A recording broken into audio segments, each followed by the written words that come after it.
In the spring of 1945, as Allied forces liberated the concentration camps scattered across Nazi Germany, they discovered something that would haunt historians for decades. Among the skeletal survivors wearing the striped uniforms of the damned, there was one group that stood out not because of their ethnicity or political beliefs, but because of their faith. They wore purple triangles on their chests, a badge that marked them as Jehovah's Witnesses, and unlike almost every other prisoner in those camps, they were there entirely by choice. They could have walked free at any moment. All they had to do was sign a single document renouncing their beliefs, pledging loyalty to Adolf Hitler, and promising to stop preaching their faith. Nearly all of them refused.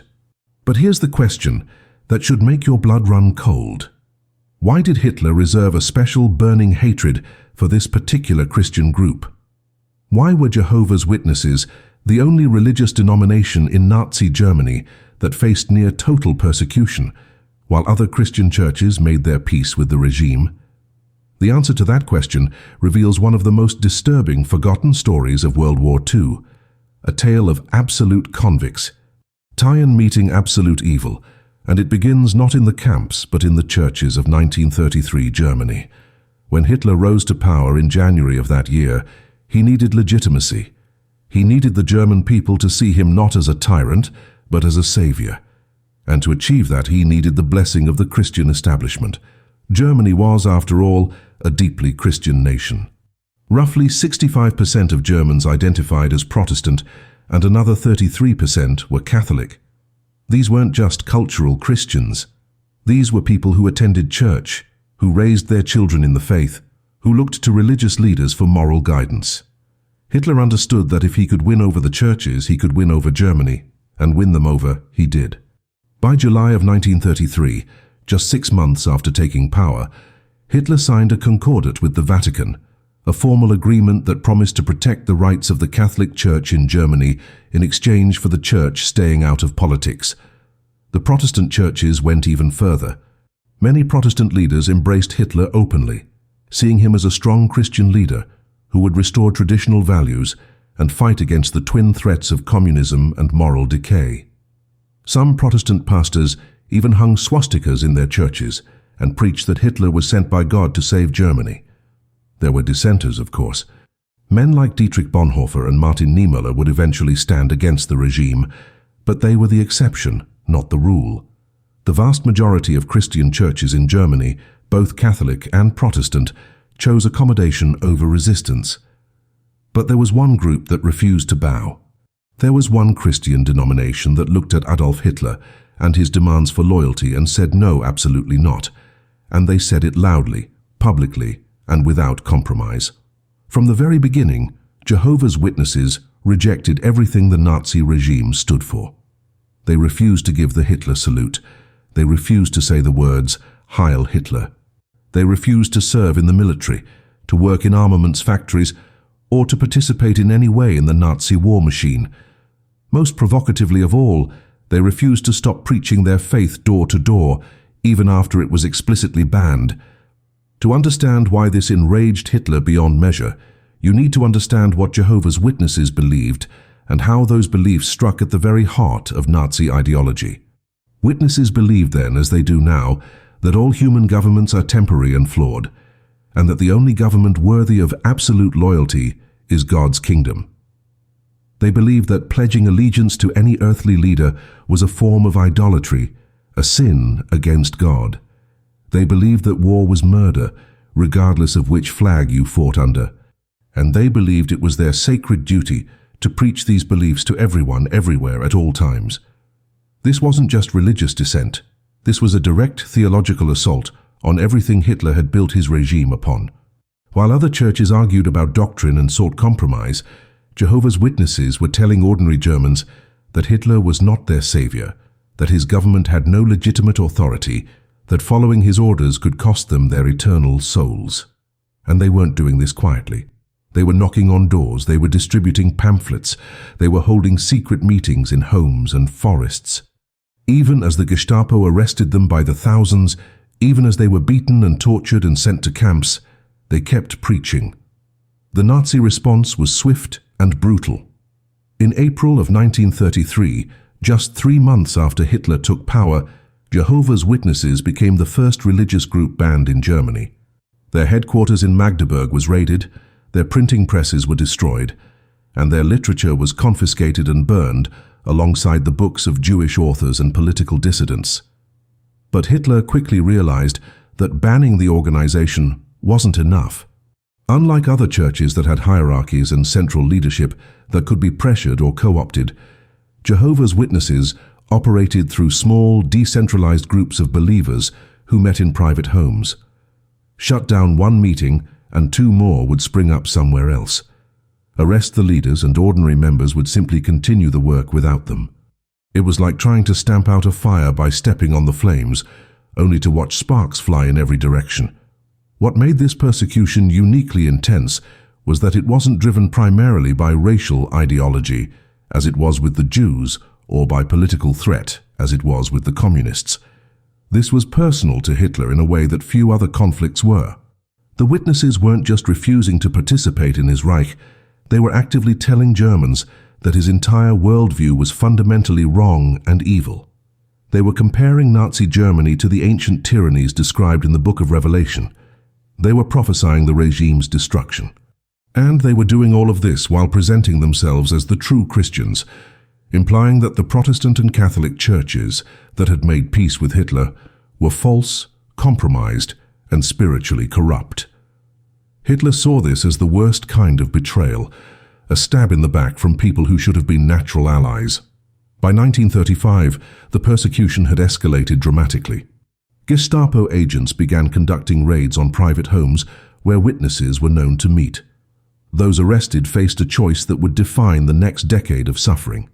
They could sign a declaration called the Verpflichtungserklärung, a statement renouncing their faith, promising never to associate with Jehovah's Witnesses again, and pledging loyalty to the Führer and the German state.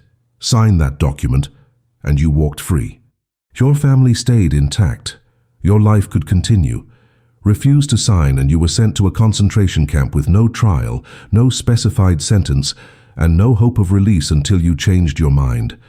It was the only crime in Nazi Germany where the prisoner held the key to their own cell. All they had to do was renounce their faith. Historians estimate that between 10,000 and 20,000 Jehovah's Witnesses were arrested and imprisoned during the Nazi era out of a German population of witnesses that numbered only about 25,000 before the persecution began. Think about those numbers for a moment. That means roughly half of all Jehovah's Witnesses in Germany were arrested at some point. Entire congregations were wiped out. Families were torn apart. Children were taken from their parents and placed in Nazi homes to be raised with proper ideology. And still, the vast majority refused to sign the declaration. Approximately 2,000 to 5,000 witnesses died in the camps, either from the brutal conditions, from execution, or from medical experiments. But their mortality rate was actually lower than many other groups, not because they were treated better, but because they could have left at any time. The camps themselves became stages for a psychological war unlike any other in the Nazi system. Guards and SS officers were fascinated and infuriated by these prisoners in purple triangles who seemed utterly unbreakable. Unlike political prisoners who might lose hope, or Jewish prisoners who had no path to freedom, Jehovah's Witnesses maintained an eerie calm and certainty. They shared their scarce food with others. They refused to participate in violence even when attacked. They continued to preach their faith to fellow prisoners and even to guards, converting some of them in whispered conversations during work details. And most bewildering of all to their captors, they seemed genuinely at peace with their choice, even as they starved, even as they watched friends die, even as years passed with no end in sight. The question that haunted Nazi officials was simple but maddening. What made these people so different? Why could the regime break communists with enough torture? Why could they crush political resistance with enough fear? Why could they bend even the churches to their will? But they could not break the Jehovah's Witnesses. The answer lay in something the Nazis fundamentally misunderstood about faith. Hitler believed that religion was primarily a social institution, something tied to culture, tradition, and national identity. He thought German Christians would ultimately choose their country over their creed, because that's what patriotism demanded. But Jehovah's Witnesses didn't see their faith as one part of their identity. They saw it as their entire identity. They weren't Germans who happened to be witnesses. They were witnesses who happened to live in Germany. And that distinction made all the difference. Inside the camps, this distinction became even more visible and more infuriating to the SS. Camp commandants quickly discovered that witnesses made excellent workers. Unlike other prisoners who might sabotage equipment or work slowly in acts of resistance, witnesses worked diligently and honestly at whatever task they were given. They didn't steal. They didn't lie. They followed camp rules meticulously, except for the one rule that mattered most: they would not renounce their faith. This created a bizarre dynamic. Guards began to trust witness prisoners more than any other group. Some commandants assigned witnesses to positions of responsibility, making them house servants, gardeners, or even caretakers for their children. There are documented cases of SS officers who were so impressed by the integrity and work ethic of witness prisoners that they tried to convince them to sign the declaration, not out of cruelty, but out of genuine confusion and even concern. How could people so decent, so moral, so fundamentally good be so stubborn about something that seemed so small as a signature on a piece of paper? But it wasn't small, and the witnesses knew it. Signing that declaration wasn't just about pledging loyalty to Hitler. It was about declaring that human authority could override divine commandment. It was about saying that survival was more important than faith. And for Jehovah's Witnesses, that was a line drawn in blood and stone. They believed that Satan ruled the world through human governments, and that Hitler's regime was simply the latest and most obvious manifestation of that satanic rule. To pledge loyalty to Hitler was, in their theology, to pledge loyalty to Satan himself. No amount of torture, no threat of death, no separation from family could make that acceptable. They would rather die with their faith intact than live having betrayed it. This theological certainty had practical effects that the Nazis found both useful and dangerous. Because witnesses were so trustworthy in their daily behavior, they were sometimes given jobs that other prisoners could never have. Some worked in SS households, some worked in administrative offices. Some had access to information and resources that could have been used for escape or resistance. Yet they almost never tried to escape. They didn't see the camps as places to flee from, but as places where they were being tested by God. And they believed that test was not about whether they could survive or escape, but about whether they would remain faithful. This made them simultaneously the most harmless and the most subversive prisoners in the entire camp system. The breaking point for many Nazi officials came when they realized that witness prisoners were converting other inmates. Despite the risk of severe punishment, witnesses would whisper Bible verses to fellow prisoners during work details. They would share their meager rations and explain that they did so out of Christian love. They would comfort the dying by telling them about the resurrection hope their faith promised. And slowly, impossibly, some prisoners began to convert. Political prisoners who had lost faith in communist ideology, common criminals who wanted redemption, even a handful of ethnic Germans who had been imprisoned for minor offenses. These conversions were small in number, but they represented something Hitler could not tolerate, proof that his regime could not control the human spirit, that even in his camps, even under his absolute power, there were ideas he could not kill. By 1938, as Europe teetered on the brink of total war, Hitler's frustration with the witness problem had reached a fever pitch. He had successfully intimidated the Catholic Church into near total silence. He had absorbed the Protestant churches into his Reich Church, complete with Nazi symbolism and Aryan Jesus theology. He had crushed the communists, silenced the socialists, and terrorized any potential political opposition into submission. But these Purple Triangle prisoners, these simple people who sold vegetables and repaired shoes and raised children, these ordinary Germans, who should have been the easiest to control, remained absolutely defiant. The Gestapo files from this period reveal something chilling. Officers were instructed to use increasingly severe methods, specifically against Jehovah's Witnesses, methods that were often more brutal than those used against political prisoners, because the standard interrogation techniques simply didn't work. The torture inflicted on witnesses was designed not just to punish but to break their will in ways that physical pain alone could not. Mothers were forced to watch their children being taken away to state institutions.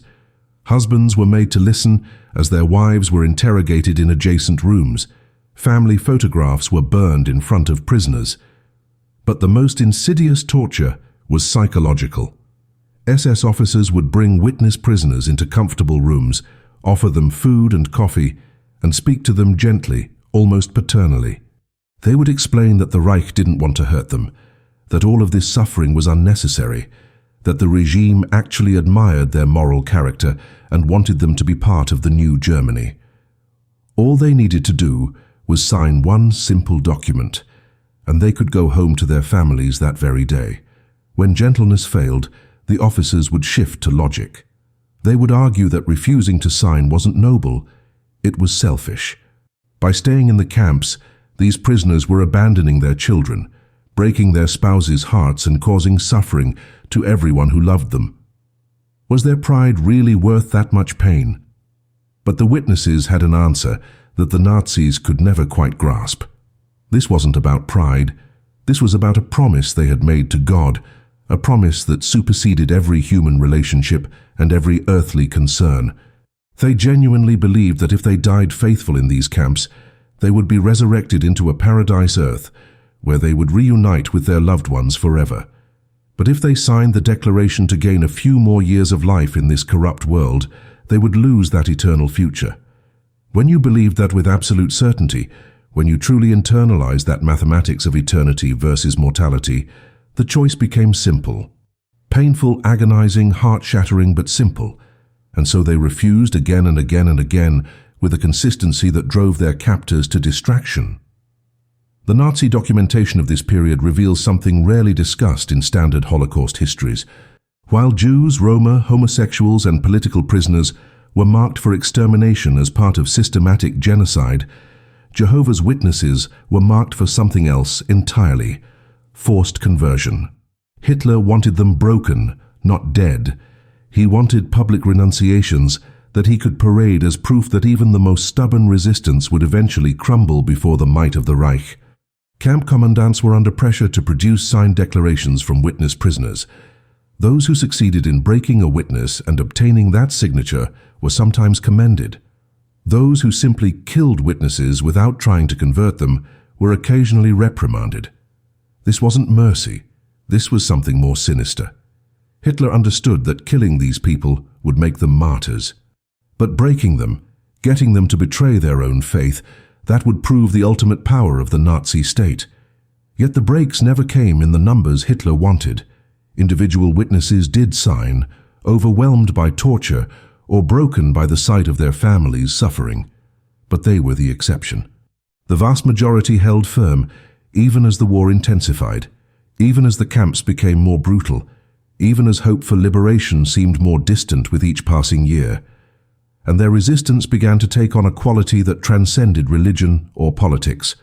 They became symbols of something that terrified totalitarian regimes more than any army: the human capacity to say no, to maintain individual conscience in the face of overwhelming force, to value something invisible and intangible more than life itself. As World War II engulfed Europe and the Nazi war machine pushed deeper into Poland, France, and eventually the Soviet Union, the conflict with Jehovah's Witnesses took on new dimensions that revealed just how deep Hitler's obsession ran. In occupied territories, one of the first actions German authorities took was to identify and arrest local witness populations.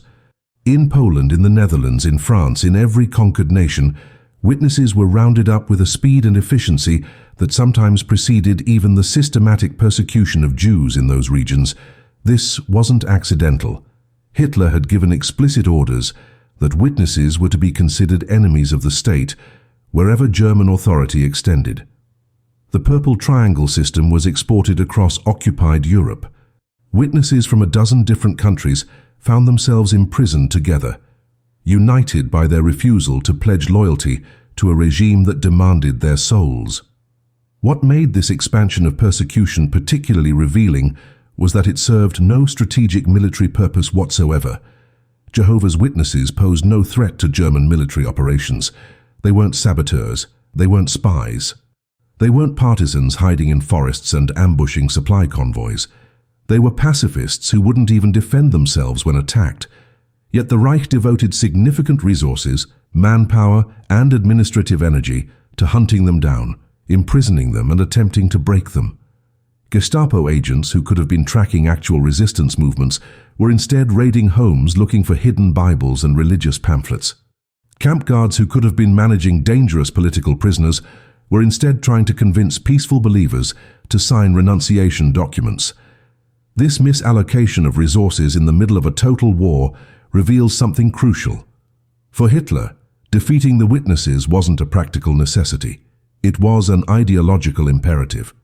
The reason for this imperative becomes clearer when you examine what the witnesses represented in Nazi ideology.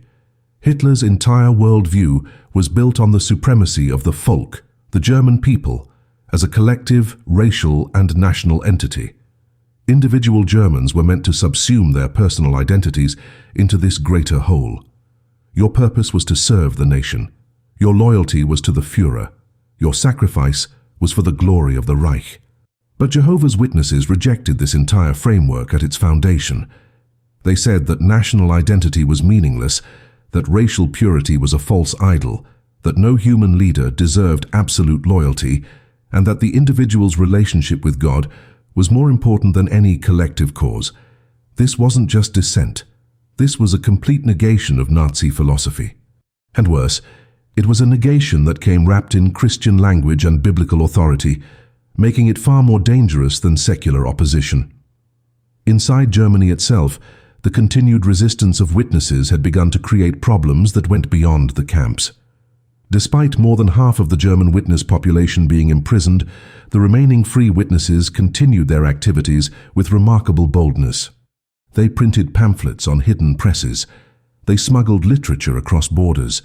They held secret meetings in forests, in barns, in the basements of sympathetic non-witnesses who risked their own lives to provide shelter.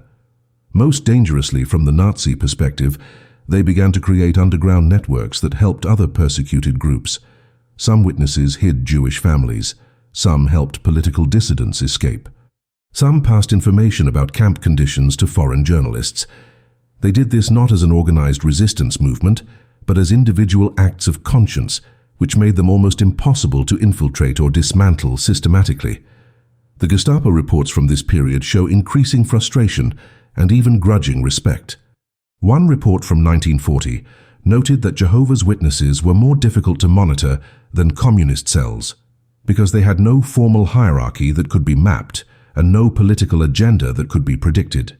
They were driven entirely by religious conviction, which made their actions seem random and therefore harder to anticipate. Another report observed that torturing witnesses for information was largely useless, because most of them genuinely didn't know the broader organizational structure. They knew their small local group, and that was all.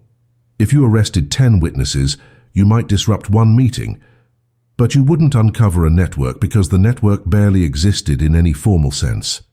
It was organic, spontaneous, held together by faith rather than by command structure, and that made it virtually indestructible. By 1942, as the Holocaust entered its most murderous phase and the gas chambers of Auschwitz began operating at full capacity, the contrast between how the Nazis treated Jews and how they treated Jehovah's Witnesses became starker and more revealing. Jews were being systematically exterminated simply for existing. Roma were being murdered for their ethnicity. Homosexuals were being killed for their identity. But Jehovah's Witnesses were being kept alive, kept in a state of perpetual pressure, because the Nazis still believed they could be broken. Camp records show that witnesses often received slightly better treatment than other prisoner categories, not out of mercy, but out of strategy. They were given less dangerous work assignments. They were sometimes allowed to receive packages from family. They were placed in positions where they interacted with guards and SS officers regularly. All of this was designed to create opportunities for conversion, moments where a kind word or a small privilege might crack the armor of faith. What the Nazis discovered instead was that proximity to witnesses often had the opposite effect. Guards who spent time around Purple Triangle prisoners began to question their own beliefs. There are documented cases of SS men who observed witnesses sharing food with starving prisoners, comforting the dying, and maintaining dignity in conditions designed to strip away all humanity, and who found themselves deeply unsettled by what they saw. Some of these guards became less brutal in their treatment of all prisoners. A few even began to doubt the righteousness of the Nazi cause itself. One Gestapo report from Ravensbrück concentration camp noted with alarm that a female guard had been caught reading witness literature and had expressed doubts about whether the war was justified. She was immediately dismissed and investigated. The report concluded that Jehovah's Witnesses should be kept more isolated from staff because their influence was proving corrosive to proper National Socialist thinking. This phenomenon created a paradox that infuriated camp administrators. The very qualities that made witnesses useful as workers, their honesty, their diligence, their peaceful nature, were the same qualities that made them dangerous as ideological enemies. A communist prisoner might curse the guards and plot rebellion, but that was expected and easily countered with violence. A witness prisoner who obeyed every rule, worked without complaint, and then quietly refused to salute the flag or renounce their faith was much harder to deal with. They exposed the brutality of the system not through resistance, but through contrast. Their very existence, calm and unbroken amid the horror, served as a living rebuke to everything the camps represented. And when other prisoners saw this, when they witnessed people maintaining their humanity and their convictions in hell itself, it planted seeds of doubt about whether the Nazi worldview was truly invincible. The impact on other prisoners was particularly significant.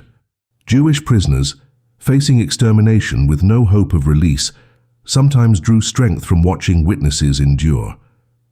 Political prisoners, many of whom had lost faith in their ideologies after years of torture, sometimes found themselves moved by the absolute certainty these believers displayed. There are testimonies from survivors of multiple groups describing how witness prisoners would refuse extra food rations unless they could share them, how they would volunteer for punishment details to spare others, how they would sing hymns quietly at night in the barracks.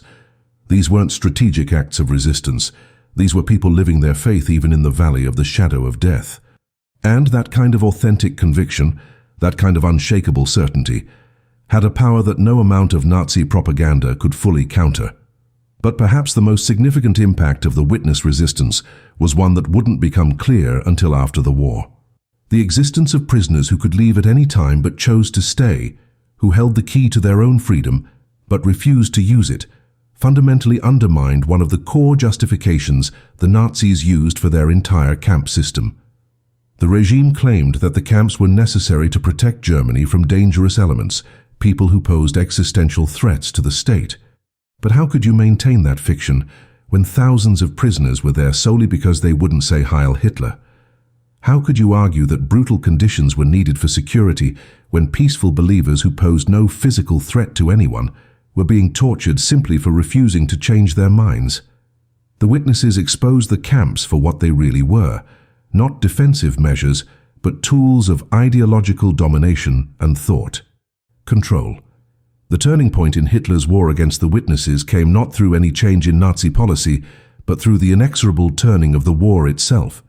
By 1943, the Reich was losing on multiple fronts. Stalingrad had fallen. The Allies had landed in Italy. American bombers were reducing German cities to rubble.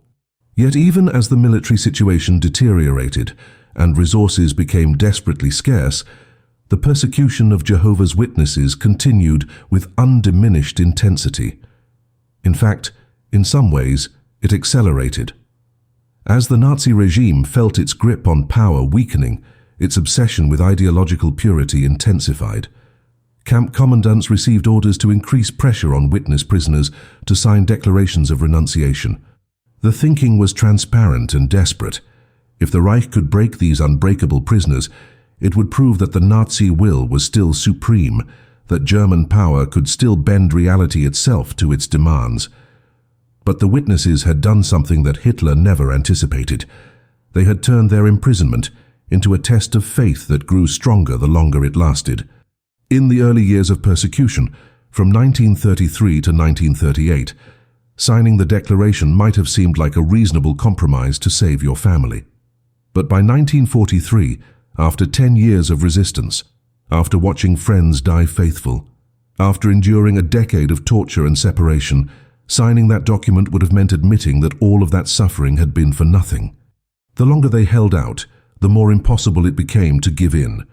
Their resistance had created its own momentum, a psychological and spiritual investment that made surrender unthinkable. Some witnesses who had been imprisoned since the beginning had now spent more time in camps than they had spent free under Nazi rule. For them, the camps had become a strange kind of home, a place where their faith was tested daily and proven daily, where they knew exactly who they were and what they stood for. This created a phenomenon that camp guards found increasingly disturbing as the war dragged on. While other prisoner groups showed signs of deterioration, growing more desperate and broken as liberation remained distant, Jehovah's Witnesses seemed to grow more serene. They had developed routines of faith that sustained them. They memorized entire books of the Bible and recited them to each other in whispers. They organized clandestine worship services that moved from barracks to barracks. They celebrated their religious holidays in secret, passing bits of contraband bread as communion, and most remarkably, they continued to preach. Even in 1944, as Germany collapsed and the camps descended into chaos, witness prisoners were still trying to convert their fellow inmates and even their guards. They spoke of the coming kingdom of God, of how all earthly governments, including the Third Reich, would soon be swept away, of how only those who remained faithful would see the paradise to come. To the Nazis, this was incomprehensible madness. Germany was losing the war. The Reich that was supposed to last 1,000 years was crumbling after barely 12. Yet these prisoners were still talking about God's government as if human politics were irrelevant. But to the witnesses, the collapse of Nazi Germany was exactly what they had been predicting all along.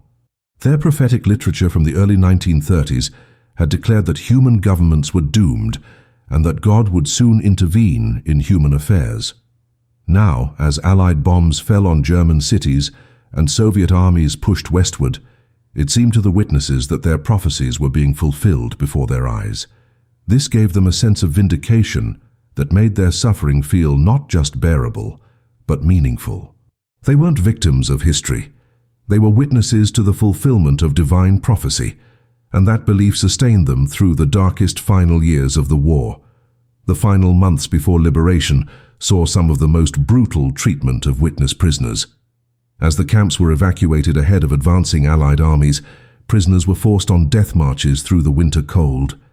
Thousands died of exposure, starvation, and exhaustion.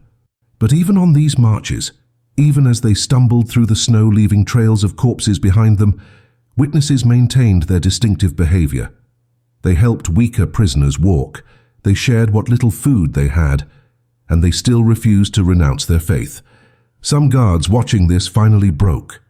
There are accounts of SS men who simply walked away from their posts during the death marches, unable to continue herding these peaceful people to their deaths. Others became more cruel, as if increasing brutality could finally produce the break they had been ordered to achieve. But it never came. The witnesses walked into liberation still wearing their purple triangles, still faithful, still unbroken after 12 years of hell. When Allied forces finally liberated the camps in the spring of 1945, they encountered scenes that would haunt the world for generations. Mountains of corpses, walking skeletons, the machinery of industrial murder laid bare for all to see. But among the horrors, the liberating soldiers found something they didn't expect, a group of prisoners who seemed different from all the others. The Jehovah's Witnesses in their purple triangles were emaciated and scarred like everyone else, but there was something in their eyes that set them apart. While other prisoners wept with relief or collapsed in shock or raged at their former captors, many witnesses simply began organizing. They helped Allied medical staff identify the sickest prisoners. They translated for soldiers who didn't speak German. They comforted the dying and helped bury the dead. And within days of liberation, they began preaching again, holding small worship services in the ruins of the camps, distributing what little religious literature they could find or create. American and British officers who interviewed witness survivors were baffled by what they heard. These prisoners explained that they could have left the camps at any time by signing a simple document. The soldiers initially didn't believe this. It seemed impossible that anyone would choose to remain in a concentration camp when freedom was a signature away. But the documentation was undeniable. Camp records showed prisoner after prisoner offered release in exchange for renunciation, and prisoner after prisoner refusing. Some had been offered this deal dozens of times over the course of a decade. One woman had been offered release 6 times, the last time just weeks before liberation, and had refused each time. When asked why, she told her American interviewer something that perfectly captured the witness mindset. She said that signing that paper would have meant choosing 70 or 80 years of life on earth over an eternity in paradise, and that was a trade no rational person would make if they truly believed in God's promises. This answer revealed the fundamental miscalculation Hitler had made about the witnesses. He had assumed that faith was something that could be broken like a bone or worn down like stone. He thought that enough pain, enough time, enough pressure would eventually crack any belief system. But he had failed to understand that for Jehovah's Witnesses, their faith wasn't a belief system in the way he understood it. It was a lens through which they interpreted all of reality. Suffering didn't weaken their faith, it confirmed it.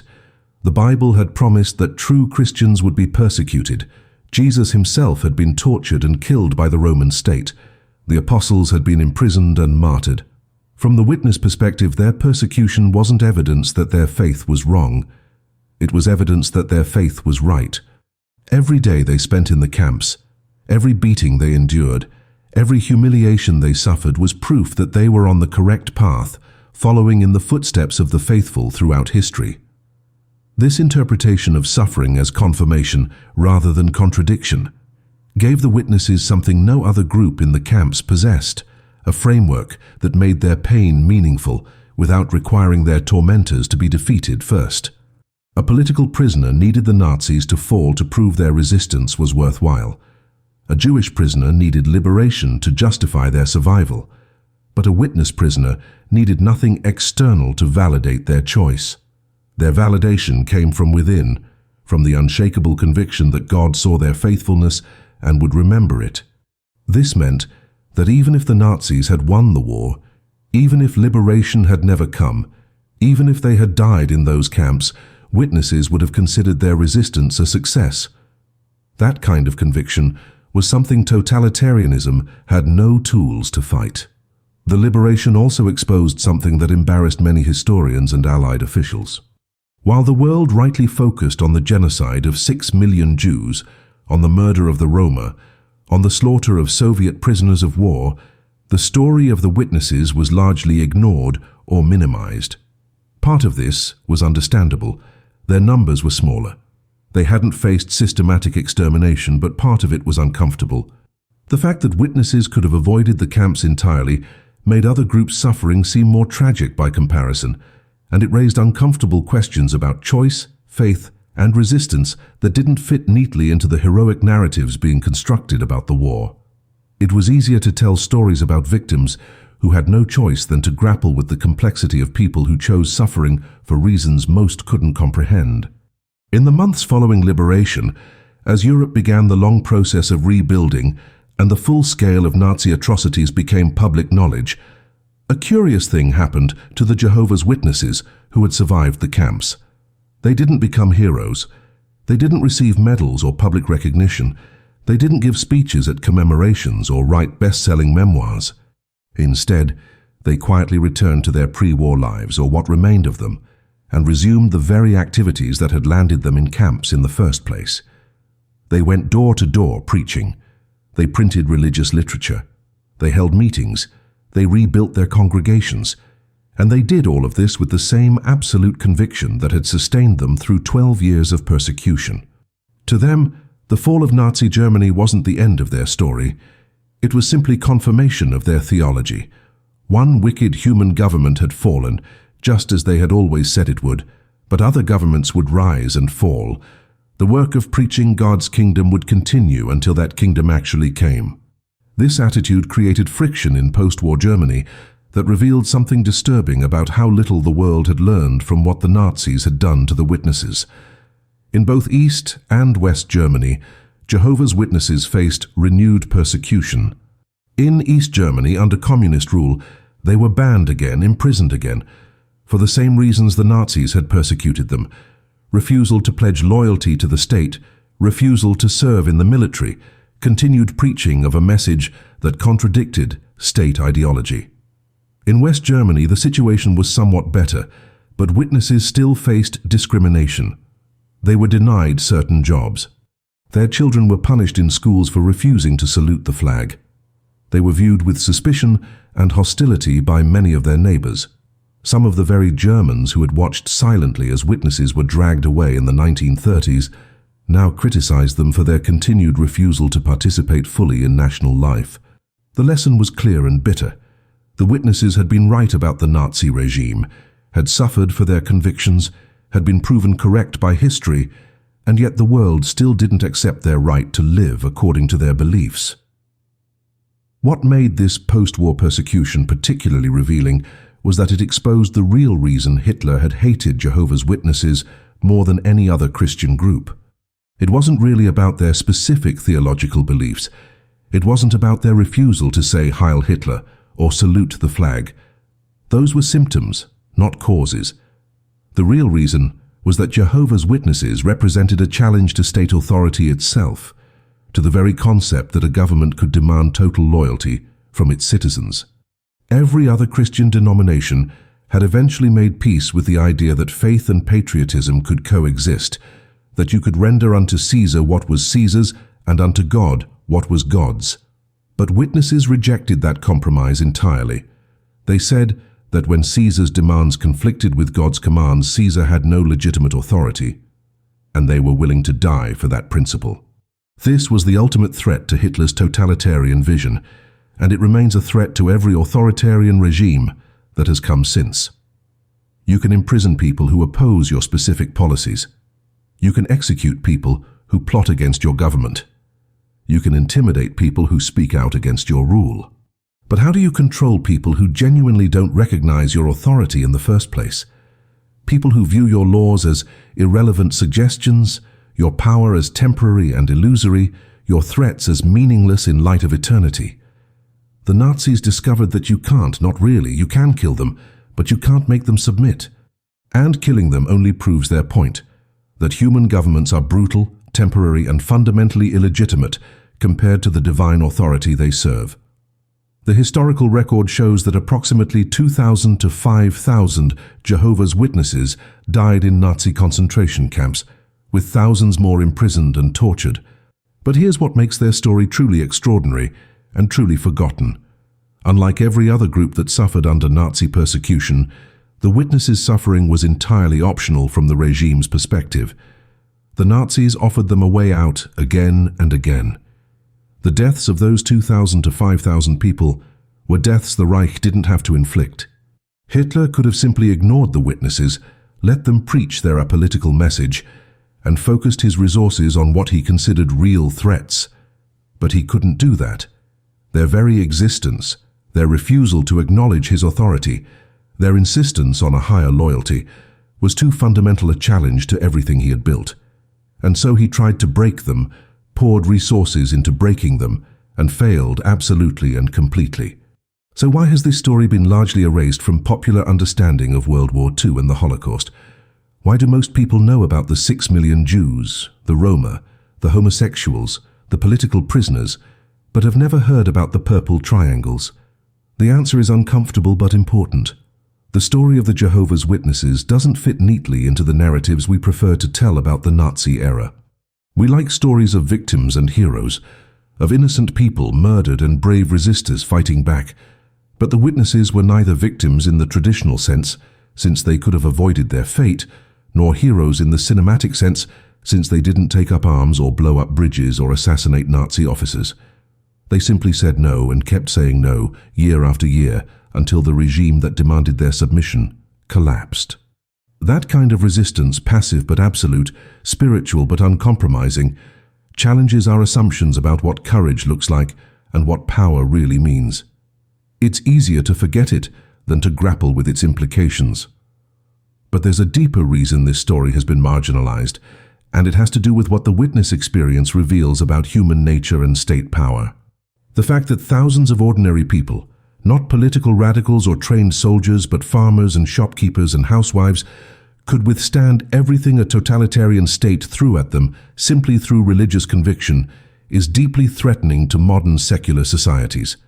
It suggests that faith, genuine faith, is more powerful than any government, more resistant to coercion than any political ideology, more durable than any military force. That's not a message that nation-states, whether democratic or authoritarian, particularly want to amplify.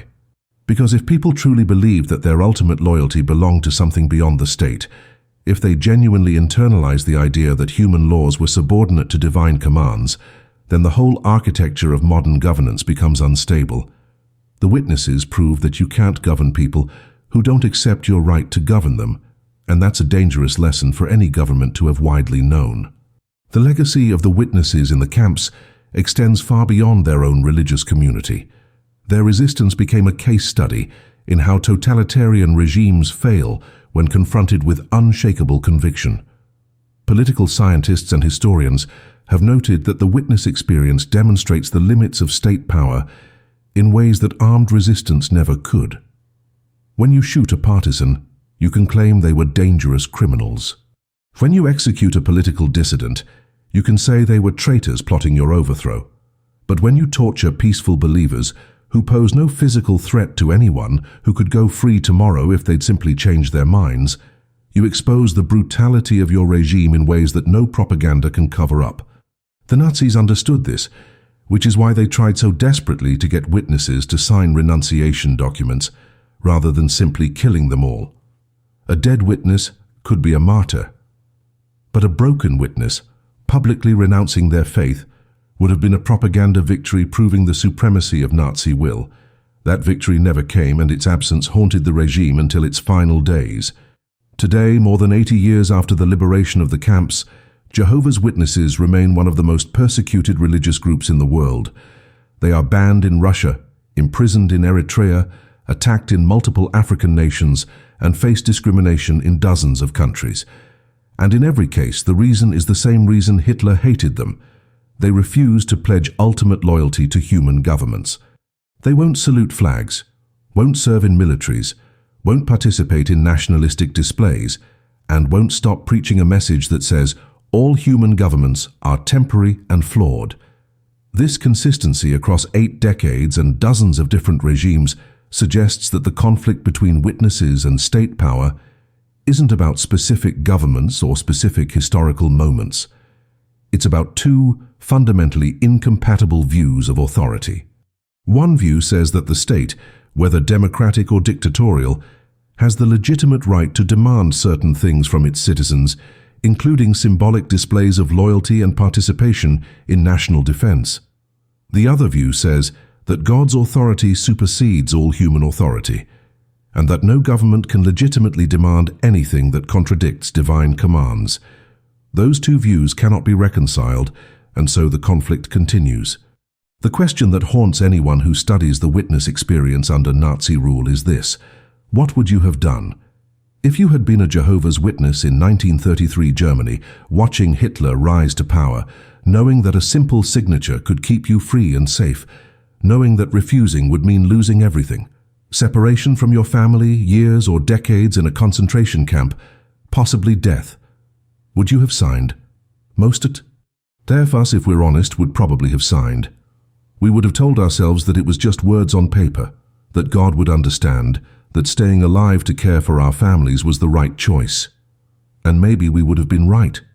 But the witnesses who refused to sign, who chose suffering over compromise, who valued their faith more than their lives, they proved something that the world desperately needed to see: that there are things more powerful than tanks and guns and camps and gas chambers, that the human spirit, when anchored to something it believes is eternal and true, cannot be broken by any earthly force.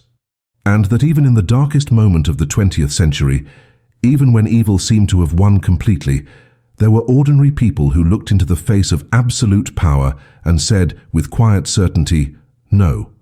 That story, the story of the purple triangles, deserves to be remembered not as a footnote to Holocaust history, but as one of the most extraordinary examples of human resistance and conviction that history has ever recorded. Because it reminds us that the most powerful weapon against tyranny isn't violence or political maneuvering. It's the simple, stubborn, unbreakable refusal to submit.